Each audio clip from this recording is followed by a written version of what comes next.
Hey guys, welcome back to the channel, and if you're new here, welcome to the channel. This is Coach Dave. We are now going into video number 4 of X amount of videos. So there's already 3 videos posted. Number 4 is coming up right now. Gonna pick right back up with the story. So it's going into my birthday. She's still living with her ex, claims that there's nothing going on, she's not with him, and she's just trying to figure out how things are going. And I'm sitting there in the midst of this, starting to feel like, you know what, I don't like the way this is going.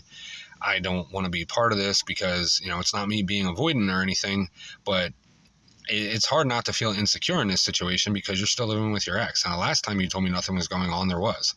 Last time you also told me that you weren't living there. So my mind is spiraling. But I will say, in that moment, she really did a good job at trying to reassure me. Messaging me more frequently, sending me pictures. And I didn't even ask for this. She was just really trying to win me over. So I appreciated the effort. And that's what it really seemed like, man. Like, it really did seem like she was deeply rooted in love, connection, twin flame, all that stuff. The whole 9 yards, to make a long story short. Connection was still great. Seeing each other at work, seeing each other after work. She's coming over. Obviously, I'm not going over there. So I'm thinking, okay, maybe, this guy's not really in the picture or anything. And, she did tell me that he went to stay with his dad for a little bit to clear his head. And, I'm feeling bad because, I don't want to be this person that helped you ruin this relationship. Like, you should have done it the right way. And you should have left him and taken the time and done this right so that we wouldn't both be dealing with this. Well, my birthday comes and it's in the beginning of December.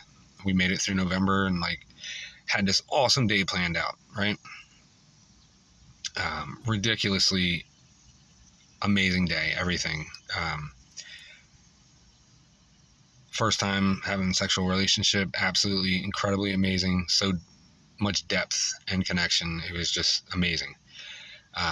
Just a fantastic day. I'm living on cloud 9, the dopamine high, both of us. She's talking to me more and more about how she's getting out of that situation and wanting to be with me.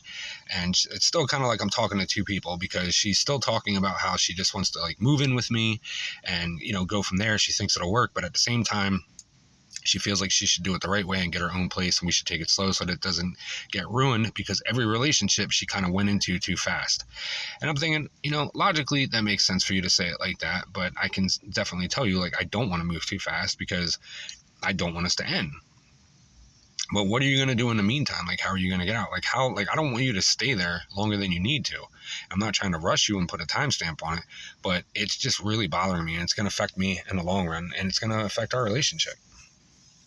So, the price of Airbnbs is crazy out where we lived. It was I think it was $1,400 for every 2 weeks, which is crazy. It's $2,800 a month. And, everything's going great. 2 days later, from my birthday, she's talking to me in the car. We're having a great time. This is right after work.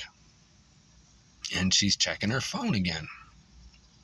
Now, I forgot to mention in the other video that he was tracking her phone, and he did have an AirTag in her car, which is why he was able to find her at the park that time. So then I found out too, she told me that when she came to see me for my birthday, that she told him that she was closing that day. She parked her car at work, and then she ran inside and left her phone in work. And then I picked her up, and then I didn't know any of that was going on at the time. So she starts telling me all this stuff, that he's stalking her, he won't let her go, she doesn't know what to do. And I tell her, dude, this is the stuff that we've talked about several times now. You have to get away from this guy. If you actually don't want to be with him, you have to cut all ties with this guy. That means block him, don't answer him, don't text him, don't call him, don't email him, don't talk to him on social media. Block him in every single way possible. I'm not telling you what to do, but this is what you're telling me you want. Are you able to do that? Because if you're not, I can't have a relationship with you, because that's a deal breaker if you're going to still be in contact with this guy in any way, shape, or form.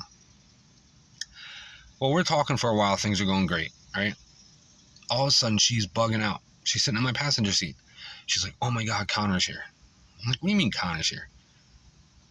So he had gotten a new truck, and he pulled up to the lot, and he parked where her car was. And we're probably about 12 spaces away up in the back. He doesn't know what I drive. And I tell her, I'm like, all right, well, what are you going to do? Like, you got to address this. You know, like, I'm right here. Like, I'm not going to get in a fight or anything like that. You know what I mean? Like, I'm not going to fight for you.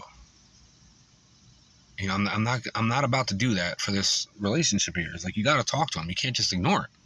Be an avoidant. Do you want to go back into work? Do you want me to drop you around the back? Do you just want to come out? Do you just, you got to talk to him at some point. So he's been blowing up her phone this whole time. Again, she left it in work. She wants to leave. She doesn't know what to do. And I'm like, dude, like, I don't want to be involved in this. Please just leave. I'll figure it out. So we leave. We leave the parking lot. And we're driving around, and I'm like, all right, what do you want to do? Like, you got to figure this out. You can't just let this up in the air like this. So being a typical avoidant, she just wants to go back to my place. And I'm like, dude, this is not a good idea. Like, this is not going to end well. And, oh, he won't go inside. He'll leave. He'll let it go. I'm like, all right, but you don't have your phone on you.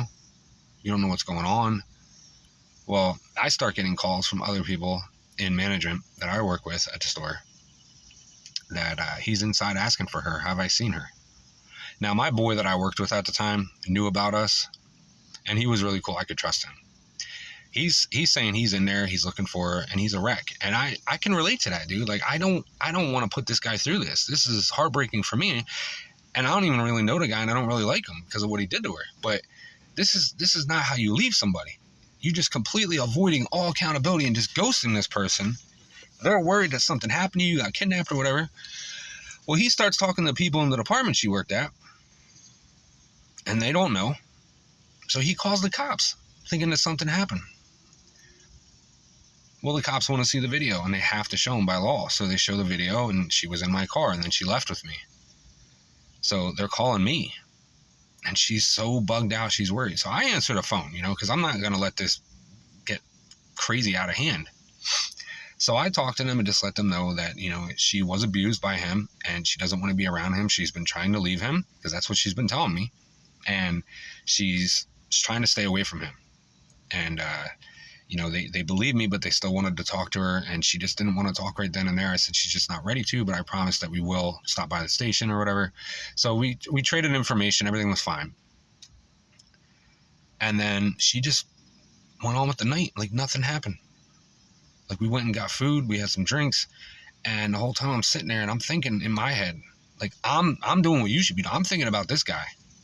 I'm like, damn, dude, like, I can't imagine what he's going through right now. This is horrible. He has no closure. He has no idea. You just swept the rug out from underneath him. He doesn't have anything. You just completely ghosted this guy with no explanation, no rhyme or reason. I don't even know what you're telling me is true. So the next day she goes to work. She gets her car. She gets her phone. She talks to the store manager and everything. She has a flat. He slashed her tire. We get it fixed. And then she's talking to me, and, she just kind of moves in, and I really didn't want it to, but I didn't want her to go back to him. And that was stupid of me. That was my anxious side coming out. And then it started to come out more and more. And even though I was being secure in a lot of situations, it just started to come out. I wanted to save her. I wanted to help her get out of this situation. Because again, like, he was abusive to her. And I was leaning on that heavily, that, she was telling the truth. So she moves in. Oh my God, dude, relationship's amazing. No arguments, no fights. Everything's great. We get along. We're watching stuff. We're doing things. We're going places. We're cooking great dishes and desserts. She's a great cook. I love to cook. We're going on hikes. We're doing everything. Everything's going amazing. And then I remember it leading into Christmas, and she wanted to, like, do all this stuff for me. And I was trying to get her some kittens because she had cats with him, and she really missed them. And, they agreed to just, he would keep them, whatever. So we're drinking one night, and with avoidance, they rely heavy on alcohol. And she'd never gotten drunk before. So she gets drunk, and then it was like a different person, right? Even more lovey, even more close, more open, and I loved it. Later on, I would find out that this is the only time that she would finally be that person again.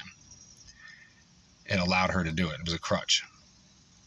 So she starts going through her phone and showing me that they've been talking. She's the one that reached out to him to meet up at the restaurant. That they were having sexual relation together while she was talking to me and telling me that she wasn't living there, and all this stuff. Like, everything was lies. And I'm boiling at this point. Like, you're gonna get drunk and tell me all this now. You want to be upfront and honest, and she's telling me like, I don't deserve this. I want to be faithful to you. You know, why you're gonna spring all this on me, and then give me this whole like disclaimer about how you want to be with me and respect me and love me and treat me great and be the best thing that you can for me. But you've been hiding all this. And the only way that you can finally say it to my face and have the courage and the audacity to do it is because you're drunk. So, man, I found out so many things, and it's not that I snooped through her phone or asked for it. She just came right out and showed me. So we talked and talked and talked, and into the morning, sobered up and talked, and, you know, we figured everything out, right? It seemed like it was going really good, and everything was fine then. You know, it just smooth sailing the rest of the way. And then one day, she was kind of flirty with somebody at work that was a customer that she had always flirted with, that had always talked to her. And I came in to close and I saw them, and I just asked her about it later. I said, oh, you know, like, I really don't like that you're kind of disrespecting me. I could see your body language. You were very flirtatious with this guy. You know, you're batting your eyes the way you do to me. You're flicking your hair and stuff. Like, I can read all that stuff. And man, did she just shut down. Like, after that, she just shut down. And then she wanted to be done. She was going to move back with her family in another state. I'm thinking, like, are you serious? You just throwing all this away because of one thing? I wasn't nasty to you. I wasn't controlling or manipulative. Like, I just asked you on a respect level. You know, I seen what you did to him. Like, I'm not going to have that happen to me. And then everything seemed cool. And we get through Christmas, and she didn't want me to get her anything. She told me to take it all back. I'm thinking that's kind of weird.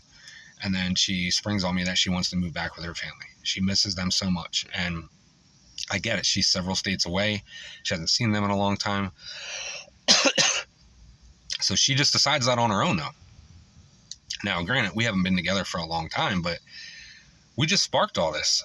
And you created this connection and this depth with me. And it's amazing. And all of a sudden, a switch went off and you want to leave. So when she's talking to me about it, she just wants to go back and be around her family. She just missed them for so long. You know, her ex didn't let her go home as much, which, you know, it's not the case. I got to cut this, pick it up in the next one. I didn't realize this is going to be so long, guys. Stay tuned.